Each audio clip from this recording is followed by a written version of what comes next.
Hi there, I'm Jim. And I'm Jen. Let's talk teaching.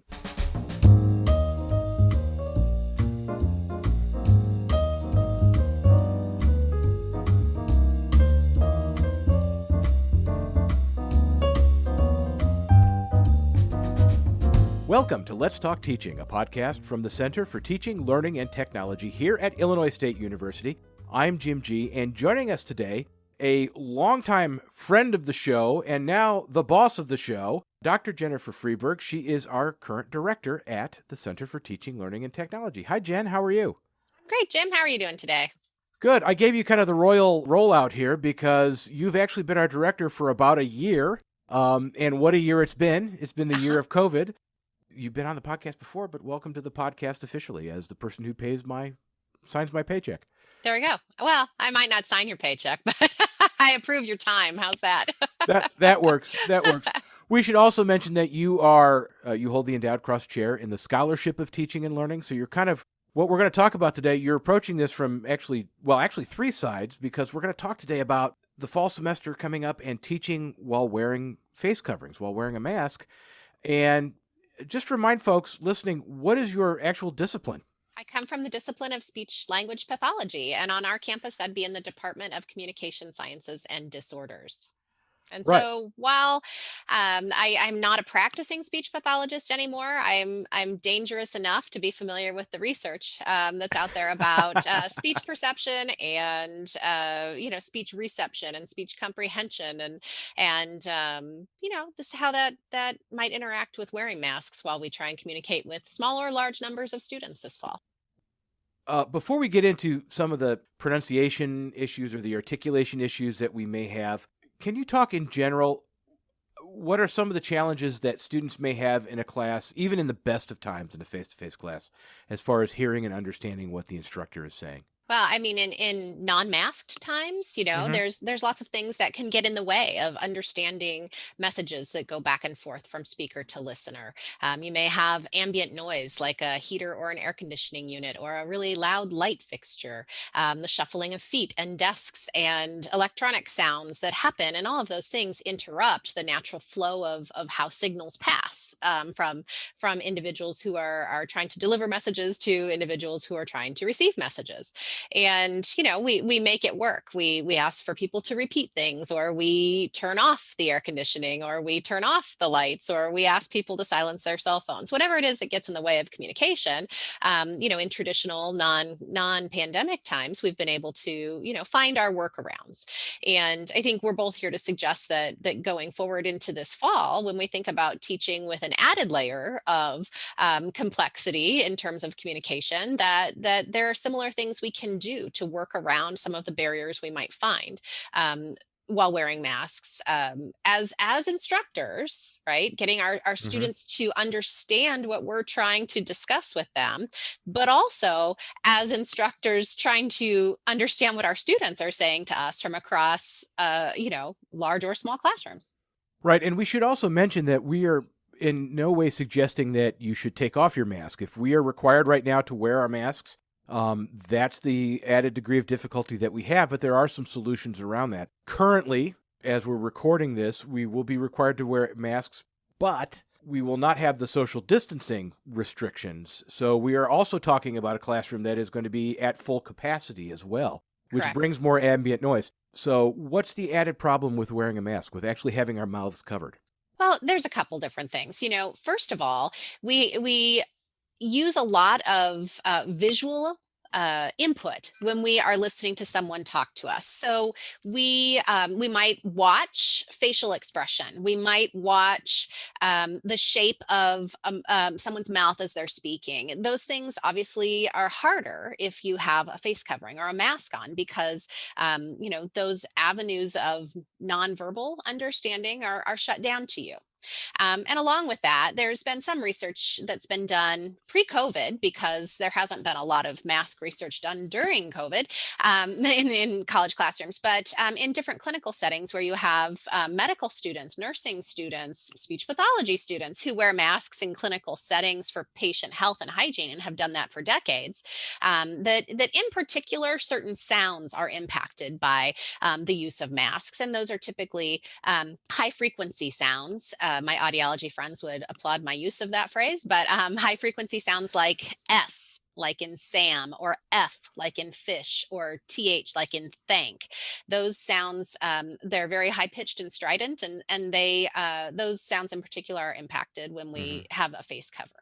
So what are some of the things we can do about this? What are some of the things that instructors, someone who's listening to this, maybe they're getting ready to go into their classroom for the first week, what can we do? There are a few things that I can suggest almost always improve speech clarity when you're wearing a mask. The first one is to speak louder. So, if you have a normal conversational tone that you might use in a classroom setting, you might need to take that up a notch. Now, I am a speech pathologist, so I also have to say you want to avoid vocal strain. Hmm. And so, you don't want to be so loud that you cause yourself, vocal nodules or other kinds of hoarseness or harshness or changes in voice quality. And so, along with the suggestion to speak louder, comes the suggestion to use a microphone if you're able to. That will allow you to amplify your voice but not strain your voice. And so that can provide extra auditory input for your students that they might miss out on otherwise. And for those teaching at Illinois State University, the university has bought a bunch of these cool little personal amplifiers. We've been playing with them this week around the hallways here in Williams Hall. We just did a workshop today and about a different topic, and some of our colleagues did, Dana and Mayuko, and they said that worked well for them. So I think that's a great bit of advice. So we'll link to the show page, and you can go to our main website, which is ctlt.illinoisstate.edu, and click on that big Redbirds Keep Teaching area of the homepage, and that will get you to how you can secure as an instructor on campus. And that includes graduate teaching assistants, we should also add, where you can pick up one of those amplifiers. Jen, I wanted to ask you, in terms of amplifying our voice, it seems to me one of the things we may have to get over is the fact that it is socially unacceptable or socially less acceptable to talk to people sometimes in a really loud voice. And so that might be kind of, I'm thinking, part of the adjustment that we have to do. Mhm. I think, we all have our default setting of what's the appropriate tone of voice or volume of voice we use if we're speaking in a group, or we're speaking to one person, or we're speaking in front of 100 people. And, those kinds of things we're going to have to modulate a little bit differently this semester or any time that we're using face coverings. And so, I just think that we all have to be kind to one another. And if we can't hear something, it's okay to say to someone, I can't hear you. Could you say it a little louder? Could you repeat that? That kind of form of self advocacy for you, but also peer or person advocacy for the folks that you're with, is helpful for them to learn the self modulation that's a Mm-hmm. little bit different right now. Mm-hmm. Um, Mm-hmm. yeah. Yeah, yeah, and I think that's actually a great tip. In your first class period this semester, your first class meeting or first couple of meetings, have that discussion with your students and remind them that it is okay for you to raise your hand and say, "I didn't quite catch that." Mhm. You're not slowing anything down, and you're probably, if you didn't hear it, someone else probably didn't hear it as well. And maybe also saying, it's going to take me a while to get used to this. I may ask you to repeat what you said a couple times while we're figuring this whole thing out. Right. And you just hit on one of my other practical suggestions for using, communicating effectively while wearing a mask, is that we need to speak more slowly and repeat important information. If there's something that we really need our students to know, it's a test date, it's something really critical about a project or a paper or some kind of something that's happening in our class, we probably should repeat it. And not only should we repeat it, we probably should communicate it in multiple modalities. It should potentially be in our syllabi, or it should be an email or an announcement through ReggieNet. If there's really critical information, I don't think we can assume that just because students were present when you said it, that they got everything that you needed to convey to them.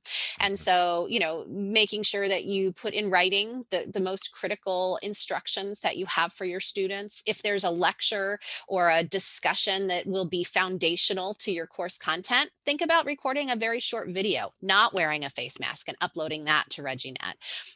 so that students can go back and listen and have an unobstructed view slash ear to what it is that you're trying to convey and share and impart to your students. Jen, great suggestions. Anything else we need to let people know? One thing that's maybe more practical and one thing that's a little bit more just based on what we know about good pedagogy in general. Mhm. But one thing, and I alluded to this earlier in my opening comments, but we need to think about reducing other noise in the classroom. So that ambient noise that I mentioned earlier, if the lights are loud, if there's something that is getting in the way of normal communication, then, how can you work around that? What can you shut off? What can you discuss with your students about, not fidgeting, not tapping your pen on the desk, whatever it is that could get in the way and harm people's, reception around them or you. And I think one other thing, I don't know, when I was in the classroom a lot, one of my favorite times of class was maybe the 5 or 10 minutes before class when I would stand or walk around and talk to my students. And I'd notice, gosh, this student looks really sad, and this student looks euphoric, and this student's really excited about something. And I could kind of do temperature checks with my students and understand where they were in that moment in time. And it's going to be more difficult for instructors who like to do those sorts of things to understand, those nuanced kinds of things from their students, because face masks will cover expression and will sort of put a roadblock in the way of understanding the barometer reading of the room before class. And so Mhm. some of my colleagues have gone towards having different types of temperature checks at the beginning of class. Hey, on a scale of 1 to 5, with 1 being awful and 5 being great, how are you feeling today? Mhm. What are some visual ways that students can share with you, where they are? Because we know from the last year that teaching with empathy and connecting with our students and engaging with our students is something that's not only critical, but it's something that our students need in order to have success as students at our institution. We'll have another episode coming up very shortly in proximity to this one, where we talked to some students at the end of the spring semester, and they expressed fears about kind of reentry. There's good cause to take their temperature, even if that was not a habit that you maybe had when back in normal times, if anyone can actually remember what that was like. Sure. So, one final thing I wanted to ask you about: what if you have students who have a hearing impairment of some sort? If they're because this is again another degree of difficulty that they have to deal with. Absolutely. That's a great question. And one that I would hope that instructors will do their best to try and encourage students to come forward and discuss either with them or with student accessibility and accommodations services on campus. If we know that our typically hearing people, so in the normal range, whatever that is, right, that people will have some struggles from time to time using face masks in a classroom setting. But we do know that people with hearing impairment will probably have more struggles. And so, we want to give those students preferential seatment if they can benefit from that. So closer to the folks who are going to be speaking the most in any class session. Hmm. And also there is some evidence that clear face masks or face masks that have sort of a clear section over a speaker's mouth can be really influential in helping folks with hearing impairment maximize their comprehension of communication that happens while wearing a mask. Jim, you've been giving advice to course instructors, I know from our discussions, that if they are seeking face masks that do have a clear panel, that they can contact their chairs and directors, and there may be a mechanism on campus to secure those, particularly for course instructors who are teaching students with hearing impairment. Absolutely. And, again, if anyone has any questions, if we don't have the answer, we can always try to help you find out who does. So you can always contact us. We're happy to do a consultation about this or really any other teaching challenge that anyone may be facing down as we make this kind of bold return to face-to-face teaching after more than a year of being largely remote. Mhm. Jen, thank you so much. You're welcome. Thanks for having me. That's all the time we have for this episode of Let's Talk Teaching. Again, find out more about the university's response to COVID-19, the return to campus, and how to get support from the Center for Teaching, Learning, and Technology. Go to ctlt.illinoisstate.edu. For Dr. Jennifer Friberg, for all my colleagues here at CTLT, until we talk again, happy teaching.